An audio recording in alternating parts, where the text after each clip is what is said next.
A'udzubillahi minasyaitonirrajim. Bismillahirrahmanirrahim. Alhamdulillah wassalatu wassalamu ala Rasulillah wa ala alihi wa sahbihi wa mawala. Asyhadu an la ilaha illallah wahdahu la syarika lahu wa asyhadu anna Muhammadan abduhu wa rasuluhu nabiyya ba'da. Sahabat-sahabat sekalian, saudara-saudara sekalian, khususnya para pembekam-pembekam yang ada di lingkungan perkumpulan bekam Indonesia. Alhamdulillah ala kulli hal, saat ini kita tahu bahwa kondisi Indonesia sedang berada pada keadaan wabah dari satu makhluk yang diciptakan Allah yang disebut dengan virus corona. Ada beberapa hal mungkin untuk ini saya berpesan sebagai Ketua Umum Perkumpulan Bekam Indonesia kepada teman-teman sekalian, yang mudah-mudahan ini bermanfaat buat diri saya pribadi dan teman-teman semua. Yang pertama, secara akidah kita harus paham sebagai muslim atau muslimah bahwa segala sesuatu yang terjadi saat ini adalah takdir dari Allah Subhanahu wa taala, dan dia bisa menghendaki atau Allah Subhanahu wa taala menghendaki siapapun itu bisa terkena atau siapapun bisa tidak terkena. Allah Subhanahu wa taala sampaikan dalam Al-Qur'an surah At-Taubah, katakanlah sekali-kali tidak akan menimpa kami melainkan apa yang telah ditetapkan Allah untuk kami, dan dialah pelindung kami, dan hanya kepada Allah orang-orang yang beriman harus bertawakal. Dan Rasulullah SAW bersabda bahwa Allah Subhanahu wa taala telah menetapkan takdir untuk setiap makhluk sejak 50.000 tahun sebelum penciptaan langit dan bumi, hadis riwayat Muslim. Yang kedua, menjauh sebagaimana atau sejauh-jauhnya dari penglihatan terjangkit, karena Nabi SAW bersabda, lari dari penyakit kusta seperti engkau lari dari singa, hadis riwayat Muslim 5380. Mungkin saat ini kecuali para medis yang berada di garda depan dalam hal ini sesuai dengan kompetensi dan atas izin dari pemerintah, seperti halnya Rasulullah SAW pernah mengutus utusan kepada orang terkena kusta dan menyampaikan kabar baik dari Nabi SAW. Yang ketiga, bila wabah itu telah menyebar, maka bersabarlah di tempat, jangan keluar, dan yang dari luar jangan masuk ke dalam. Nabi SAW bersabda dalam sebuah hadis riwayat Bukhari dan Muslim, apabila kalian mendengar wabah taun melanda suatu negeri, maka janganlah kalian memasukinya.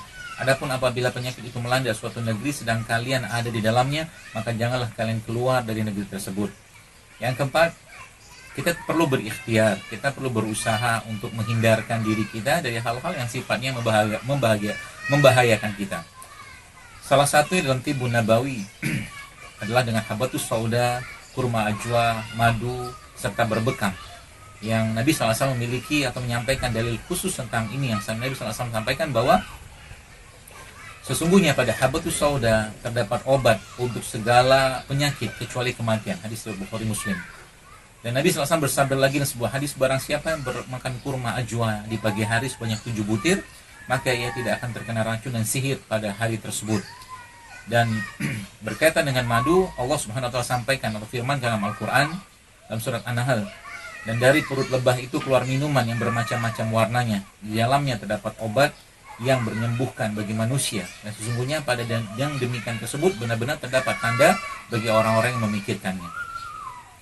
Dari Abi Raja dari Samurah radhiyallahu anhu, Nabi SAW bersabda bahwa sesungguhnya pengobatan yang paling baik yang manusia lakukan adalah dengan berbekam.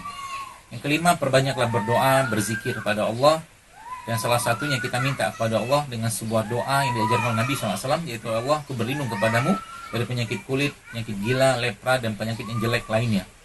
Allahumma inni a'udzubika minal barasi wal junun wal juzam wasayil asqam. Atau juga dengan doa yang sering kita baca di zikir pagi kita, itu Allahumma afini fi badani, Allahumma afini fi sam'i, Allahumma afini fi basari, la ilaha illa anta. Ya Allah, sehatkanlah badanku, sehatlah pendengaranku, sehatkanlah penglihatanku, dan tidak ada sesembahan yang hak selain engkau. Hadis riwayat Tabrani. Dan secara SOP PBI atau medis atau regulasinya, maka teman-teman sekalian saya berpesan jangan tinggalkan SOP PBI, terutama dalam masalah sterilisasi alat dan limbah serta benda-benda infeksius. Wajib terpisah wastafel untuk praktek bekam dan pribadi.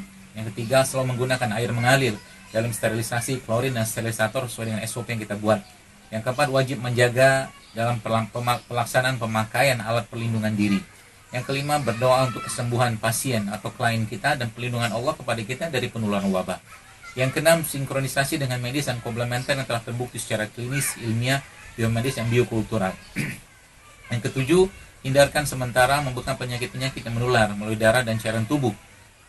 Yang kedelapan, sterilkan juga apa-apa yang sudah tersentuh pasien seperti tempat tidur, kursi tunggu, gagang, dan sebagainya.